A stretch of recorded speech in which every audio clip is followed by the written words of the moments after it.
Mr. Shove said to me, I don't think your current bank balance is a true indicator of your level of intelligence. I was happy to hear that. He said, I think you have plenty of talent and ability, and that you're much smarter than your bank balance indicates. And that turned out to be true. I was much smarter. My question to him was, then why isn't my bank balance bigger? And he said, you don't have enough reason for accomplishing great things. If you had enough reasons, you could do incredible things. You have enough intelligence, but not enough reason. That's the key. If you had enough reason. In my years of study, I've also discovered this. Reasons come first, and answers come second. Life has a strange way of hiding all the answers and disclosing them only to people who have been inspired to look for them, who have reasons to look for them. Put another way, when you know what you want, and you want it badly enough, you will find ways to get it. The answers, the methods, the solutions will become evident to you. Hey, what if you had to be rich? Are there any books and tapes on the subject? The answer is yes. There are plenty of good ones. But if you don't have to be rich, you probably won't read the books or listen to the tape. What drives us to find the answers is necessity. So work on your reasons first, answers second. Now, what are some of the reasons for doing well? It varies from person to person. I'm sure that if you did a little soul searching, you could come up with a fairly strong list of reasons why you want to accomplish great things. There are personal reasons, sometimes uniquely personal reasons. Some people do well for the recognition. Some do well because of the way it makes them feel. They love the feeling of being a winner. That's one of the best reasons. My mom this morning knew I wasn't feeling good. She goes, honey, you need to cancel that talk. I'm like, Mom, I can't cancel on these people. It's like, you work so hard. Why does it matter? I go, Mom, I'm helping them. She goes, oh, then you need to go because they're about service. Okay, so in your life, I'll go a little bit more here, you guys. In your life, if you combine understanding your mess can be repurposed, understanding I'm just like you, understanding the RAS, understanding changing your identity, understand bending time, you have a shot. Combined with this industry, combined with the information you're getting. But if you don't change your identity, do you know how many people I've had as friends that got wealthy that aren't anymore? More than I have that are still wealthy. Do you know how many friends I have who lost a lot of weight and got in shape and aren't in shape anymore? Do you know how many friends I have that had a great relationship and marriage that aren't in that relationship or marriage? Does this sound familiar to you? You want to know why? Their internal thermostat pulling all that crap back. I ain't going back. I know where I am. I got to change that thermostat. By the way, you change the thermostat through your association. Change the thermostat. By the way, associations are reading books, following people on social media, listen to their podcasts, their audios, all that stuff. Subscribe to my podcast. It's on iTunes. Listen to my YouTube. It's all free. I make no money. This is work. My podcast costs me about $1 million. I do it to help people. I'm here today to help you. I was paid to be here today, but it's one of the only things I do to get paid anymore, to help you. I'm here to help you. I'm here to change your life. I spent the first 45 years of my life building my legacy and my dream, and I want to spend the second half helping other people build theirs. I feel like it's my calling and my mission in my life is to help people. It's sort of my form of ministry. I trickle God in there just a little bit, but not enough to be offensive. I give people the tools, skills, and inspiration to do it. I want to change the world. I want 1 billion people to change their lives and be a force for good. And let me explain to you why. I think the world is more screwed up and divided than it's ever been in the history of mankind. You're either a Democrat or a liberal or a Republican or a this or a that or black against white. If you in our country right now, evidently, if you're a white male, your enemy are brown people who are coming across our border, right? If that's not your enemy, then if you're a Christian, your enemy is a Muslim. If that's not your enemy, then if you're black, your enemy is white privileged males, right? By the way, really your enemy, if they're a Christian, white privileged, successful, married male, then they're really bad guys, right? And what we do is we enemy each other constantly in this world. We're more divided than we've ever been. People are broke. They're struggling. They want to blame somebody. The bottom line is people don't like their lives. They're not happy with their lives. They're looking for someone to blame. Politicians, Trump and Obama, I don't care who you like, they're both incredible at getting you to subtly blame someone else for your conditions. Those are confidants, and every person, not just every leader, every person needs a few confidants in your life with whom you can be transparent, and then you won't be so lonely all the time. This man is in cave because there's nobody walking with him. There's nobody who's got his rhythm. There's nobody who's got his pace. And then there are constituents. And this is the vast majority. This is the big category of what happens in church. Constituents are distinctly different from confidants. Confidants are for you. Constituents are for what you are for. They line up with the cause. They're called to the cause. They join your church because you feed homeless people. They join your church because of your foreign missions. They join your church because you're going to heaven. They join your church because you believe in faith and you teach the word.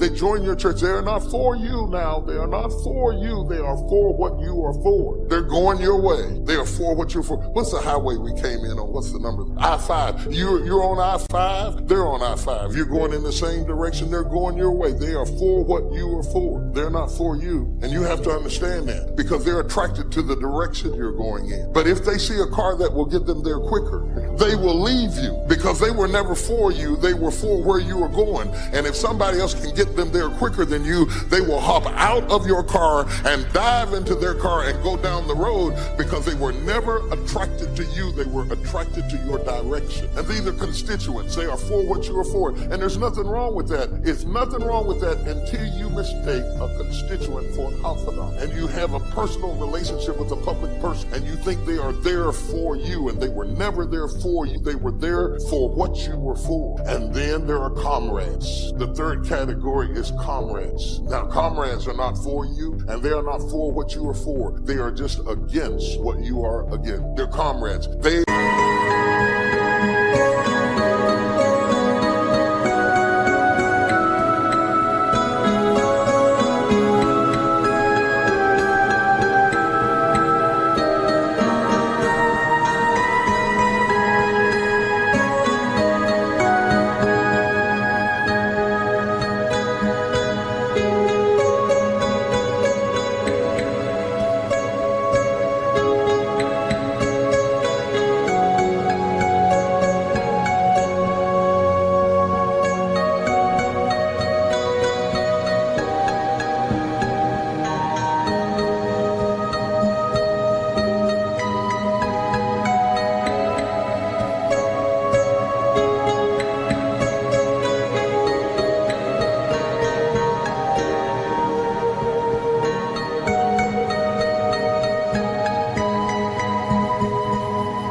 are attracted to you because you have a common enemy, and they will be with you as long as the fight exists. But when the fight is over, they are gone. It's like the past election. I'm gonna be very careful because we get in politics, we'll all be fighting. In the past election, when McCain and Hillary Clinton got together to attack Obama, McCain and Clinton wouldn't get together about nothing except they were both against Obama. Sometimes people only join you because you have a common enemy. They're comrades. They're with you in the struggle. And in the trenches, they're wearing your uniform. But when the fighting stops, you will be attacked in your own foxhole. If you bring a comrade too close to you, when your comrade gets through shooting at who you're shooting at, they will shoot you.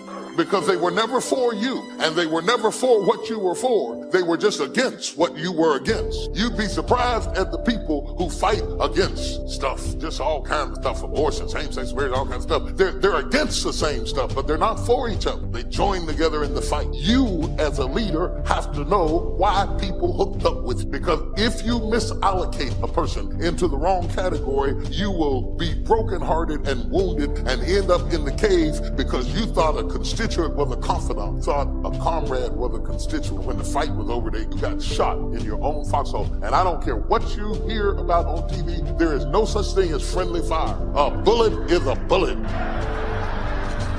Where in the all-fire Belimity did we get friendly fire from? Get closer. Friendly fire. There is no friendly fire. You shot me. What is a friendly bullet? A bullet go in your hind end saying, I like you, you know?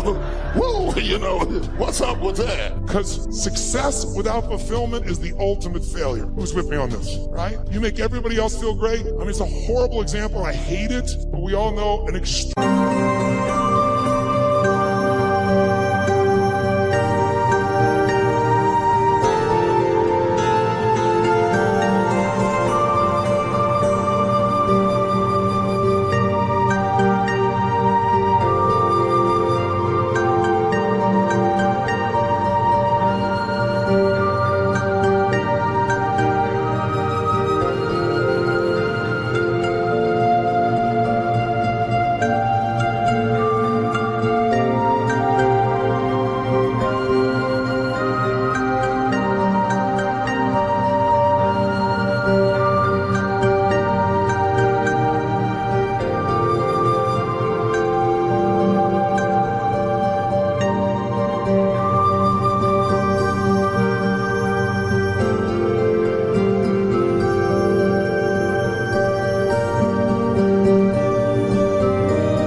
Spirit that took his own life just recently, probably lit up more human beings than almost anybody alive when it comes to humor and joy. He made everybody else feel happy but himself. It's sad. You don't want that to be you. If there's any gift he can give besides his joy is the evidence of what you don't want to move towards. Nobody in this room is going to move towards that, but we do it at a little level. We die a little bit along the way by giving up what we really desire and believe in. And my goal is to make sure to see if we can wake that up. So, and by the way, fulfillment is as unique as there are people. Achievement, there's laws, right? You do this. Money, there are laws. Your body, there's laws. We all have biochemical, special, unique identities, but there's certain fundamentals. If you do them in mass, you're going to be overweight. If you do them differently, you're going to be fit and strong. Same thing with money. But fulfillment is as unique as art. Art is what one person thinks is beautiful, somebody else can think is ugly, and that's perfectly fine. Have you ever gone to an art museum and you see this big red square and they go, $10 million? You go, you gotta be kidding me. $10 million for that freaking square? I'll draw you a square. But someone else, no, look at the texture, the taste, the flavor. I can taste the paint from here. They have a different way of being fulfilled, right? So those are the two kind of lessons of life. So this is what I'd like to do to help you with both those today if you want to play with. Number one, let's take a look at what will give you the edge. Who's up for having a competitive edge in anything you do? Say I. And it's not BS and it's not positive thinking. It's something you can test because the edge is what's going to get more out of you. Second, I'd like to show you how to create a breakthrough. Who here has an area of your life where there's something you've struggled with for a while and you're sick of struggling with it and you're sick of making excuses and you want to actually change it today? Who's got one of those in your life? Say I. If you want to play full out, I can show you that. And the third element really affects the other two, and it's really the one that affects business and life, and that's the power of engagement. All of these are tied to engagement.